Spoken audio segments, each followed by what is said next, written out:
Okay, I am back with part 2 of episode 1 of Training Amanda. This is the last game that we're looking at, and this is our demonstrative game for the idea of following a plan.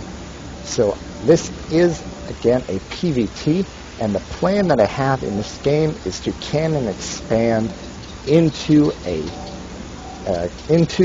Gateway Immortal push, 2-base Gateway Immortal push, and try and break his natural. That is the plan in this game, and we'll see how it goes next. So let's move on through. First is what happens, and then the specifics of how we make that happen. So there's a scout. See a quick expand there.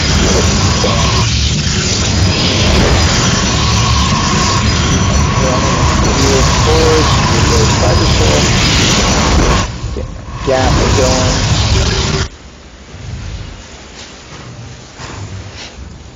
Sorry about the watchtower, just a bunker down here. Playing safe. Bunker.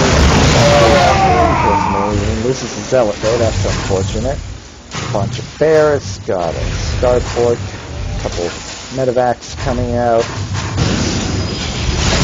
Go and make a normal move it.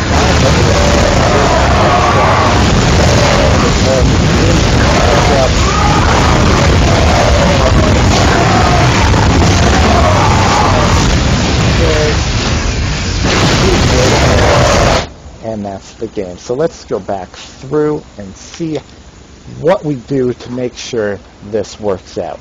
So one of the things we have to consider are the strengths and weaknesses of our plan. So my plan is to cannon expand. It's got to forge, expand, put down a cannon or two to defend. So what are the weaknesses of that? Well, an early push, we have, depending on what kind of pressure we get, we need more or fewer cannons. So it's dependent on us understanding what our opponent is likely to do. We also have to look at the map. Here we have backdoor rocks, so we have to be aware that he could break these down if he was going for a push and try and circumvent any sort of cannons here. Also, our tech will be a little late, so we have to understand when are we going to be able to capitalize on the strength of our build, which is an excellent economy, focusing very much on a lot of mineral income early, getting that expand up, and being able to do a good push if we don't invest too much into defense or losing anything to an early push. So what are we looking for when we push out? Well, what I want to see is basically, is he going for a fast expand? Because this is what I want to see, because this will allow me to do exactly what I want very safely. If he's going for a fast expand, I'm not afraid of very much from my opponent for quite a while. So I look here and I see a barracks, no gas. That looks like a 1-Rax fast expand, the most common build, Terran versus Protoss. So I feel pretty safe. He could just throw down 5 more barracks in one base, so that is a threat. But right now I feel comfortable to go ahead with my plan, put down my message, and then go ahead and add on a plan. I get a gateway first, not too worried about one marine making in. Get my cannon, and now I feel safe. I'm going to spend corner boost a lot more space early on against gas. Up, get some guys in gas, do that, I'm going to get another gas. I do want to get that robotics facility up. I actually get my robotics facility up too late in this game. I actually went ahead a bit too far. We missed one thing that I did do here. So since, again, I said it is a possibility that he just throws down a bunch of barracks and one bases it, I send in another probe. I move in. Now I don't see the actual expansion, but I do see a bunker. Now this can be a trick, but until you're at a very, very high level, it's not worth worrying about your opponent trying to intentionally trick you with fake tech. You should just understand that the vast majority of the time it's exactly what it looks like. And seeing that bunker there, I'm very confident that he has gone with that 1-Rax fast expand, so I know I'm safe until about 9.5 minutes. That is the normal timing to move out for Marine Marauder medevac. It probably won't be here until about 10 to 10 and a half minutes, and I'll be attacking. So that's completely fine. Now, just for precaution's sake, because I'm not completely familiar with this build, I put down another cannon because he could just go fast, one command center into 4 barracks, which is still relatively common, and then push out with a bunch, 12 to 18 Marines is around the push out, and then 1 cannon can put me in a bad position. 2 will make it a lot easier, and it's not too much of an investment, so that's what I'm going for there. I realize I do need that dramatic story to get out that immortal as fast as possible. I was a little slow on starting my warp gate. Now I'm just going to use immortals. I'm actually pretty slow on that. Getting out my upgrades at the same time, so I do have to mess down just based on the timing of everything. This is not perfectly timed out, but I'm working with what I can. I add 2 more gateways because this is 5 gates is actually not enough production to push out on 2 bays, so I'm going to move up to 7. I probably could have moved up to 8 or 9. Don't feel bad about adding on more gateways than you can produce off of constantly, because you want to push out, be able to reinforce in a couple cycles, and it's better to have more gates than you need.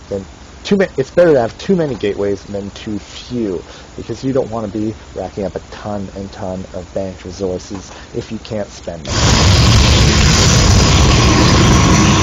Now, it's kind of bad that I don't get these immortals out on time, because they're kind of integral to busting bunkers, so that is one place where my plan slips a little bit, but I do get 2 immortals, and I feel confident in my upgrades and quick gateway units that I can bust through. I push out. I'm sticking to my plan. Even though my build wasn't perfect, I'm sticking to my plan. I'm going ahead with it. It would be dumb to try and transition into something completely different just because I'm a little late and not quite perfect. Work with it. What you got is going to be your best bet. So keep in mind, I have this probe going ahead. I'll have a pylon down here, and then I'm going to put down 1 ahead. So I always like to make a proxy pylon and gather along the way. My next immortal is on the way, so I do warp-ins. I'll wait for the next immortal and attack. Happens. Now this was a little weird in terms of micro, because I just wasn't thinking about him moving out right at that second. Because what should happen in this situation is, this is the normal move-out timing, but my opponent should realize what I'm doing through scouting, and then not move out and defend it. But he moves out, and I'm just not thinking about it, so we just kind of pass each other. I see him move out, I'm like, no, I don't want to attack that, because normally this is the part of the game where Terran is strong. They have medevacs, they have stim, they've got upgraded bio. This could be dangerous to engage, because normally you want to have area of effect damage against bio. But because of the nature of my push, I'm like, wait a minute, that's not that many units, I can take that. So I turn around because I don't want to base race. Silly, that's my plan. I want to kill him. That's my plan. So we engage here. If I were microing this correctly, I would be trying to target fire these immortals onto these marauders, but I don't do that in this push. Not that good. Time on that. I could be focused fire earlier. So I see him running around the rock. Turn around. As warp-ins running in, I kind of lose control of them. That was unfortunate. However, if he's focusing on that, he loses focus on it. So that's not too big of a loss.